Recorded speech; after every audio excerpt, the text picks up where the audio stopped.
Hey guys, this is JP's LEGO Reviews, and today I'm going to explain to you all the types of LEGO Star Wars sets, and I'm going to explain each one, what they are, and for some of them, why they exist. So, let's break it down.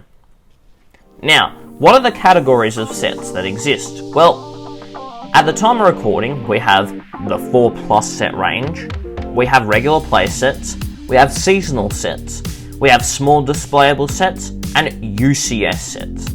So, let's break down each category by set type.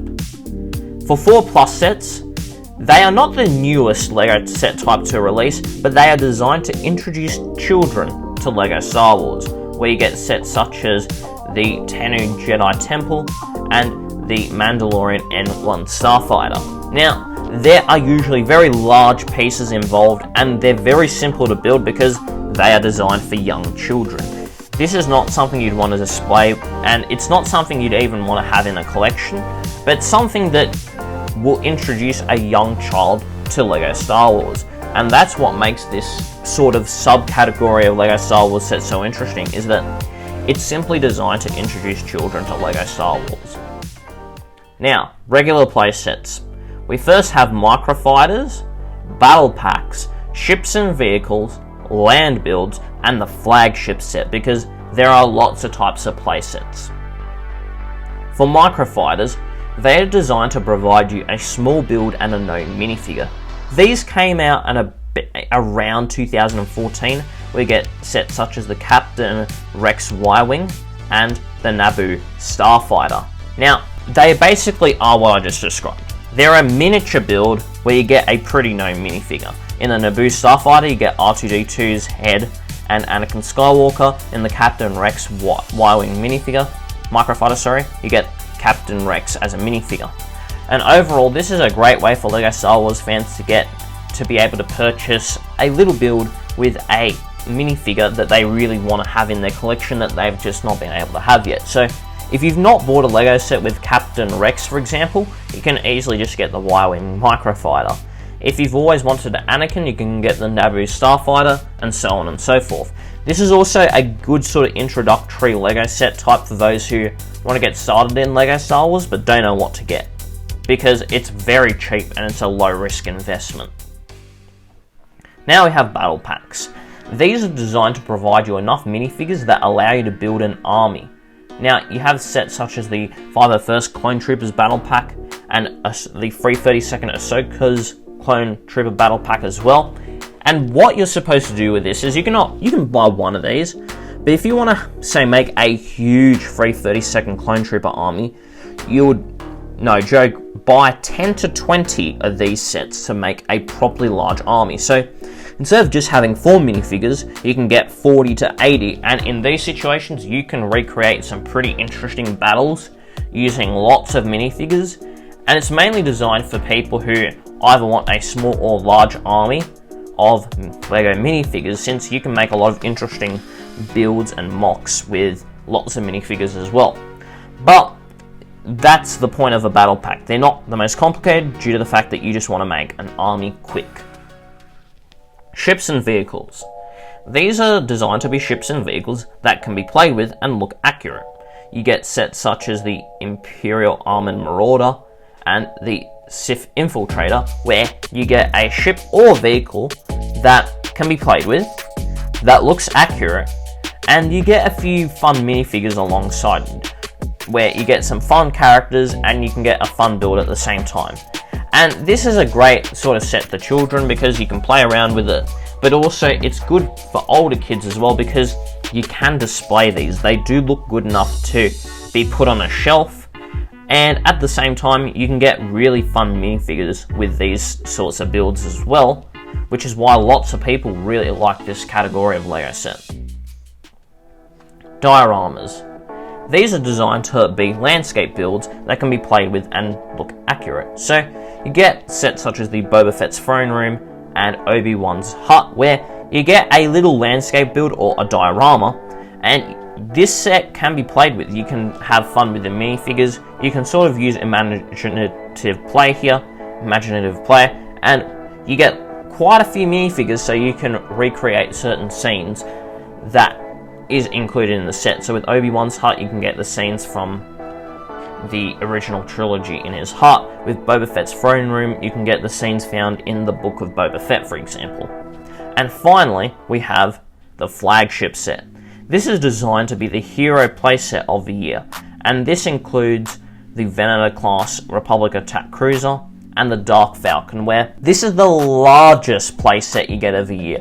And it's usually a ship because land builds usually don't work out to be the biggest sets that you can get for the year. And essentially these are meant to be great playsets that have lots of minifigures, and it's quite expensive, but at the same time you get something quite large, and it's something that you can display as well.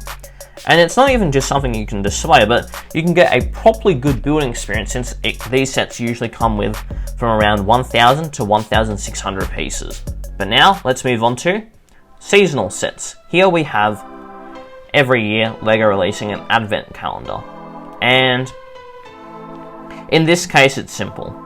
You get an advent calendar, but in LEGO form. You can get a little build or a minifigure, but it's related to LEGO Star Wars, and you can always get something fun out of these sets. Small displayable sets.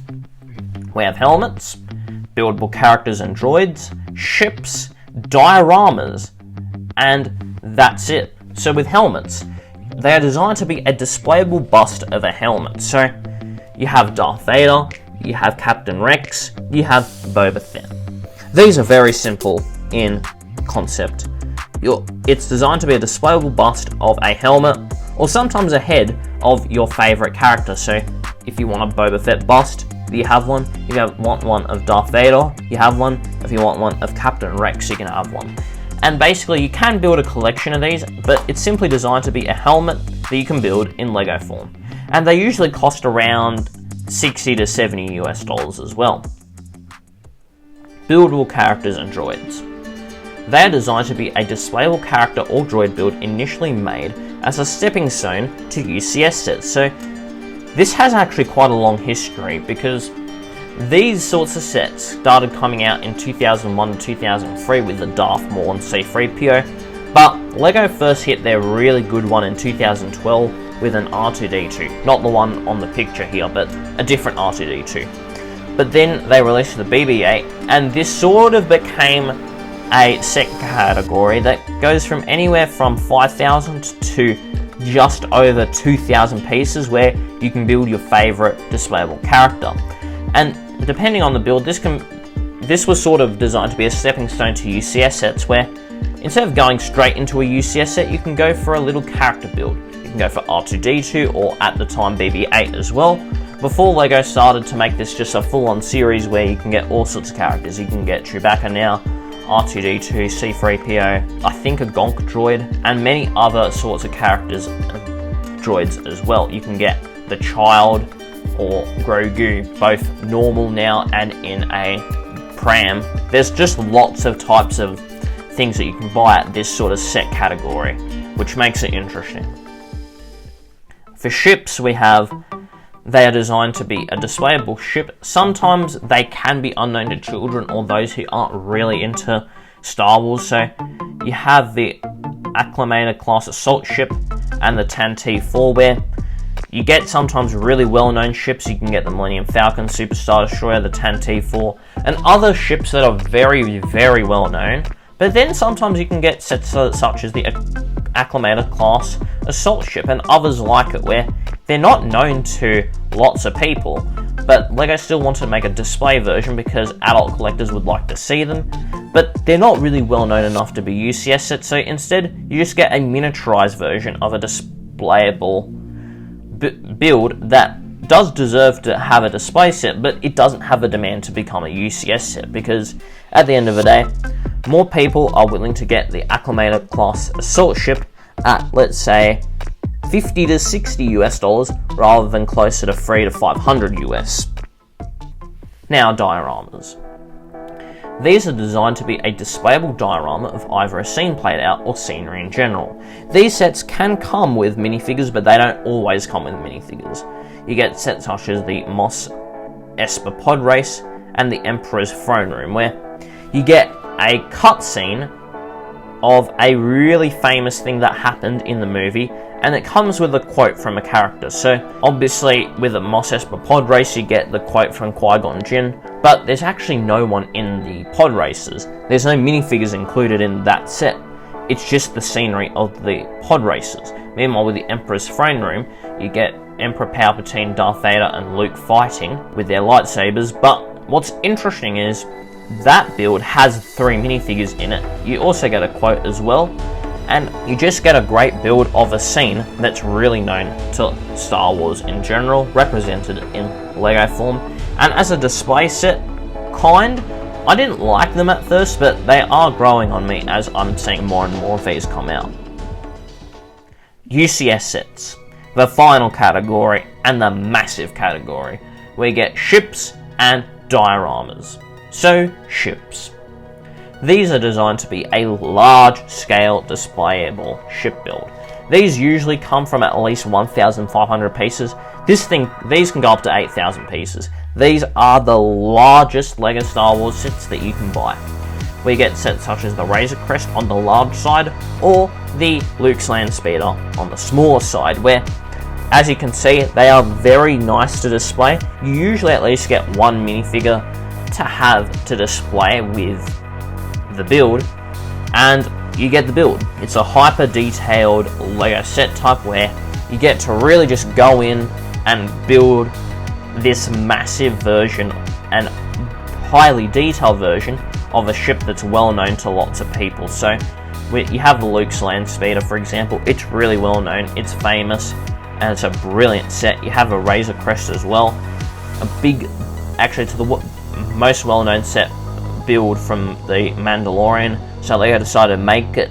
It sold pretty well, and it's just a great displayable set to have as well. And overall, this is just the epitome of a great LEGO set for LEGO collectors, because you get to have this massive version of a ship or a vehicle that you really like represented in display form, and it's properly displayable. And both these sets on the screen look fantastic, and it's designed to be that way. We have a diorama now. These are designed to be a displayable and sometimes playable diorama of the famous location. You have Mos Eisley Cantina and Ewok Village to show that sort of set, where you get anywhere from roughly 2,000 pieces up to 4,000 plus, depending on the set that you buy. And these sets don't come often. They don't come often, but when they do come, they are very, very good sets to buy. You have the Ewok Village, which was great. The Cloud City was a bit meh, and so was the Hoth set. The Mos Eisley Cantina is a great version of this set, and the UCS Death Star, which is another version of this set, came out as well, and that's brilliant. And what's great about these sets is they're not just displayable and hyper detailed, because they are, but they also can be played with. The Ewok Village has quite a lot of fun things that you can play around with, and so does the Mos Eisley Cantina, and that's what makes it special, because you get to have a lot of fun with these UCS style sets, but you can also get lots of minifigures and even play features. And from 2020, I think LEGO's finally considered that this should be called a Master Builder Series set. They'll probably change their minds again, because it's a bit hard to define what this set is, but this set category is just a great LEGO category from LEGO Star Wars. And that's pretty much it. Thank you so much for watching. Let me know down below what LEGO Star Wars set type is your favourite. If you enjoyed the video, please smash the like button. If you want to see more content just like this, please subscribe. I hope you guys have a brilliant day and keep building.